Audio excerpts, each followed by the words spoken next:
नमस्कार। News room में आप सभी का स्वागत है। भारत और बांग्लादेश के पहले से तनावपूर्ण चल रहे रिश्तों में एक नई खटास आ गई है, क्योंकि बांग्लादेश में कार्यवाहक सरकार के मुख्य सलाहकार ने अपनी चीन यात्रा से भारत को एक संदेश देने की कोशिश की है। हालांकि ऐसी रिपोर्टें हैं कि यूनुस पहले भारत आना चाहते थे, लेकिन नई दिल्ली से उन्हें सकारात्मक प्रतिक्रिया नहीं मिली। बताया यह भी जा रहा है कि बांग्लादेश ने अगले सप्ताह बैंकॉक में बिम्स्टेक सम्मेलन के दौरान मोहम्मद यूनुस और प्रधानमंत्री नरेंद्र मोदी के बीच बैठक का प्रस्ताव रखा है और भारत की प्रतिक्रिया का इंतजार कर रहा है। बांग्लादेश मीडिया में इस तरह की रिपोर्टें हैं कि मोहम्मद यूनुस का यह दौरा भारत से बिगड़ते संबंधों के बीच नए दोस्त और सहयोगी तलाशने के लिए रखा गया। हम आपको यही बता दें कि बांग्लादेश के अधिकारियों के दावों पर अभी तक भारत की ओर से कोई प्रतिक्रिया नहीं दी गई है। यूनुस के चीन दौरे की बात करें तो आपको बता दें कि चीन के राष्ट्रपति शी जिनपिंग और बांग्लादेश के मुख्य सलाहकार मोहम्मद यूनुस ने आज बीजिंग में मुलाकात की। चीन के सरकारी प्रसारक सीसीटीवी की रिपोर्ट के अनुसार शी ने यूनुस से कहा कि बीजिंग द्विपक्षीय सहयोग को एक नए स्तर पर ले जाने के लिए बांग्लादेश के साथ काम करने के लिए तैयार है।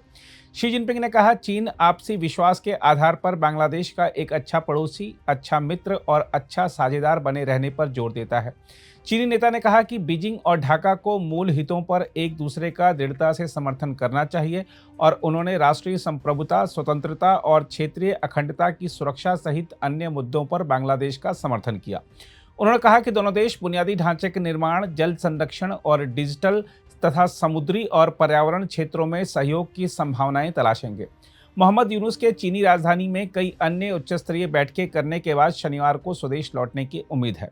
बांग्लादेशी प्रशासन के अनुसार दोनों देशों के बीच आर्थिक और तकनीकी सहायता, सांस्कृतिक और खेल सहयोग और मीडिया सहयोग समेत कई समझौतों पर हस्ताक्षर होने की उम्मीद है। बातचीत में बांग्लादेश में रोहिंग्या शरणार्थियों की विशाल आबादी पर भी चर्चा हुई।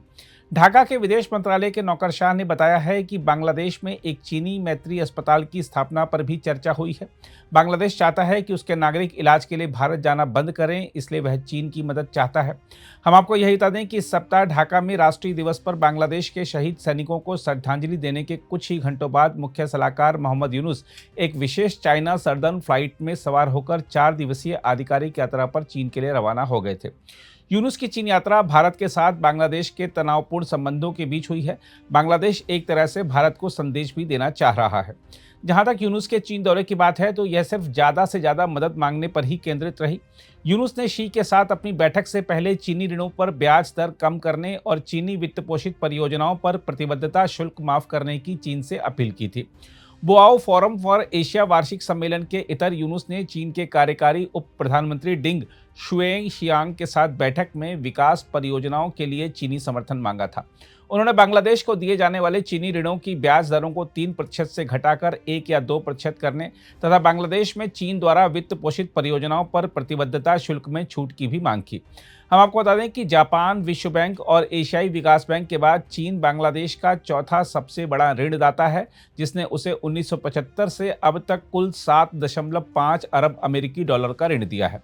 चीन के कार्यकारी उप प्रधानमंत्री डिंग के साथ अपनी बैठक में यूनुस ने वस्त्र, इलेक्ट्रिक वाहन, हल्की मशीनरी, उच्च तकनीक वाले इलेक्ट्रॉनिक चिप विनिर्माण और सौर पैनल उद्योग समेत चीनी विनिर्माण उद्योगों के उनके देश में स्थानांतरण के लिए बीजिंग से मदद मांगी। इस बीच बांग्लादेशी मीडिया की रिपोर्टों में कहा गया है कि चीन ने बांग्लादेश के साथ बदलते परिदृश्य के बीच ढाका के साथ संबंधों को मजबूत करने की इच्छा जताई है।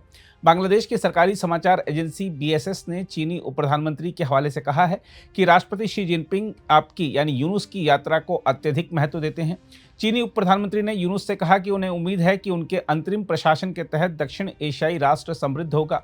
डिंग ने कहा कि द्विपक्षीय राजनयिक संबंधों की स्थापना के 50 वर्ष पूरे होने के उपलक्ष्य में बीजिंग बांग्लादेश सरकार को निवेश, व्यापार और सांस्कृतिक संबंधों के मामले में पूर्ण समर्थन देगा।